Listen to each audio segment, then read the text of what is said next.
Pass channel. இன்னைக்கு நம்ம சேனல்ல ஒரு சூப்பரான டிஷ் தான் பார்க்க போறோம். அது வந்து இந்தியன் ஸ்டைல்ல வெஜிடபிள் பாஸ்தா எப்படி பண்றதுன்னு பார்க்கலாம். இதுக்கு தேவையான பொருட்கள் என்னன்னு பார்த்தீங்கன்னா, ஒரு 200 கிராம் அளவுக்கு வந்து மேக்ரோனி, அதுக்கப்புறம் 2 டேபிள் ஸ்பூன் அளவுக்கு தக்காளி சாஸ், 1 டேபிள் ஸ்பூன் உப்பு, 50 கிராம் அளவுக்கு பொடியை நறுக்கிய கேரட், 50 கிராம் குடமிளகாய், ஒரு பெரிய வெங்காயம் வந்து நான் பொடியை நறுக்கி வச்சுருக்கேன், அப்புறம் ஒரு தக்காளி அது வந்து சின்னதாக வந்து நறுக்கி வச்சுக்கோங்க, 1 டேபிள் ஸ்பூன் அளவுக்கு கரம் மசாலா அண்ட் 50 கிராம் அளவுக்கு பீன்ஸ் வந்து பொடியை நறுக்கி வச்சுருக்கேன். ஸோ இது கூட வந்து நம்மளுக்கு 3 டேபிள் ஸ்பூன் அளவுக்கு எண்ணெய் வந்து எடுத்துக்கோங்க. இப்போ எப்படி பண்ணுறதுன்னு நம்ம பார்க்கலாம் வாங்க. ஒரு பாத்திரத்தில் வந்து நம்ம கொஞ்சம் தண்ணியை வந்து கொதிக்க வச்சுருக்கோம். தண்ணி கொதிச்சதும் இதில் மேக்ரோனி பாஸ்தா வந்து சேர்த்துட்டு ஒரு 7 நிமிஷம் வரைக்கும் வேக வச்சு எடுத்துக்கலாம். இப்போ வந்து தண்ணி நல்லா வந்து கொதிக்க ஆரம்பிச்சிட்டு இந்த ஸ்டேஜில் நான் வந்து மேக்ரோனி சேர்த்துக்கிறேன். இது கூட 1 டேபிள் ஸ்பூன் அளவுக்கு எண்ணெய் ஊற்றிக்கலாம். அப்போ தான் வந்து கொஞ்சம் ஒட்டாமல் வந்து மேக்ரோனி வெந்து வரும். இதுக்கு ஏற்ற மாதிரி 1 டேபிள் ஸ்பூன் அளவுக்கு உப்பும் இது கூட வந்து அடுத்து நம்ம சேர்த்துக்கலாம். கொஞ்சம் எண்ணெய் வந்து போட்டுக்கலாம். இதுக்கு தேவையான அளவுக்கு கொஞ்சம் உப்பு. இப்போ வந்து ஒரு 5லேருந்து 7 நிமிஷம் வரைக்கும் நம்ம கொஞ்சம் இதை மூடி போட்டு வச்சா நல்லா வந்து வெந்துடும். கொஞ்சம் எண்ணெய் வந்து போட்டுக்கலாம். இதுக்கு தேவையான அளவுக்கு கொஞ்சம் உப்பு. இப்போ வந்து ஒரு 5லேருந்து 7 நிமிஷம் வரைக்கும் நம்ம கொஞ்சம் இதை மூடி போட்டு வச்சா நல்லா வந்து வெந்துடும். இப்போ வந்து ஒரு 7 நிமிஷம் ஆயிடுச்சு. நம்ம மேக்ரோனி வெந்துருச்சான்னு பார்த்துக்கலாம்.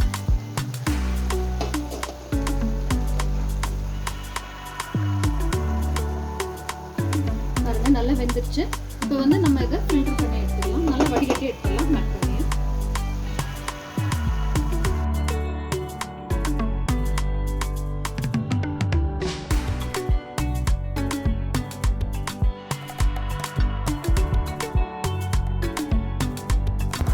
மூணு டேபிள் ஸ்பூன் எண்ணெய், இதில் வந்து பொடியை நறுக்கிய பூண்டு லேசாக வதக்கிட்டு அதுக்கப்புறமா வந்து வெங்காயம், பீன்ஸ், கேரட் பொடியை நறுக்கியது எல்லாமே வந்து சேர்த்துக்கோங்க.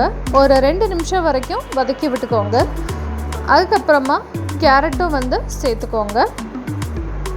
கொஞ்சம் இது வதங்கினதுக்கப்புறமா வந்து நம்ம தக்காளி வந்து சேர்த்துக்கலாம்.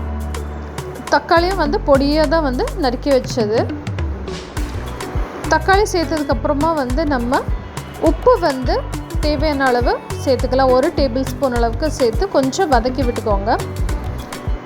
அது கொஞ்சம் நல்லா வதங்கினதுக்கப்புறமா வந்து நம்ம நறுக்கி வச்சுருக்க குடமிளகாயும் வந்து அது கூட சேர்த்துக்கலாம்.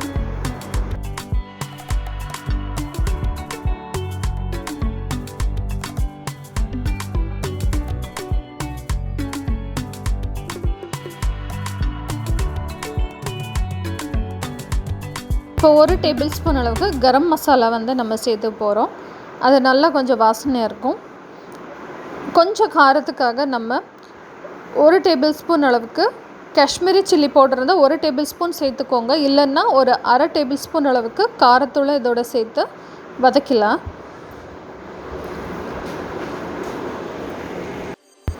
இப்போ கொஞ்சம் நல்லா வதங்கிருச்சு எல்லா காய்கறியும், வெங்காயம், தக்காளியும். இப்போ வந்து நம்ம குடமிளகாய் வந்து இதோட சேர்த்து ஒரு 2 நிமிஷம் வரைக்கும் வதக்கிட்டு அதுக்கப்புறமா மூடி போட்டு ஒரு 3 நிமிஷம் வரைக்கும் கொஞ்சம் வதங்குறதுக்காக நம்ம விடலாம். அதுக்கப்புறமா நம்ம வந்து வேக வச்சுருக்க மேக்ரோனி வந்து இது கூட சேர்த்துடலாம். இப்போ குடமிளகாய் நல்லா வதங்கிடுச்சு. இப்போ வந்து நம்ம ஒரு 2 டேபிள் ஸ்பூன் அளவுக்கு டொமேட்டோ சாஸ் வந்து நம்ம சேர்த்துக்கலாம். டேஸ்ட் வந்து நல்லாயிருக்கும். இன்னும் கொஞ்சம் காரம் தேவைன்னு நினைக்கிறவங்க நீங்கள் வந்து கொஞ்சம் சில்லி ஃப்ளேக்ஸும் வந்து இது கூட சேர்த்துக்கோங்க. பாஸ்தா மிக்ஸ் கூட கிடைக்கும், அது கூட நீங்கள் 1 டேபிள் ஸ்பூன் அளவுக்கு சேர்த்துக்கலாம். இன்றைக்கி நான் வந்து அதை சேர்க்கலை.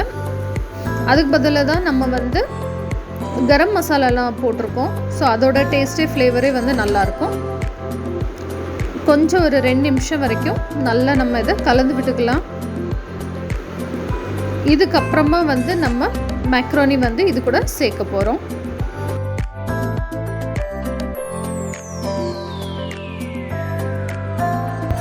இப்போ பார்த்தீங்கன்னா நல்லா வந்து நம்மளோட காய்கறி எல்லாமே வந்து நல்லா வதங்கிடுச்சு.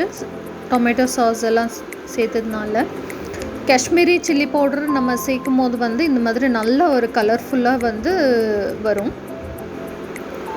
இப்போ நல்லா வந்து வதங்கிடுச்சு. நம்ம வந்து வேக வச்சுருக்க மேக்ரோனி வந்து இப்போது நம்ம இதோட சேர்த்து நல்லா வந்து மிக்ஸ் பண்ணிடலாம். இது கூட நீங்கள் உங்களுக்கு வேணும்னா ஒரு டேபிள் ஸ்பூன் அளவுக்கு கொஞ்சம் பட்டர் கூட ஆட் பண்ணிக்கலாம். இல்லைன்னா சீஸ் கூட இது மேலே திருவி போட்டுக்கலாம். நான் வந்து இன்றைக்கி சர்வ் பண்ணும்போது கொஞ்சம் பட்டர் சேர்த்து தான் நான் சர்வ் பண்ண போகிறேன். அப்போ டேஸ்ட் வந்து ரொம்ப நல்லாயிருக்கும். இதே மாதிரி மெதுவாக வந்து நல்லா மேக்ரோனி வந்து நல்லா கலந்து விட்டுக்கோங்க.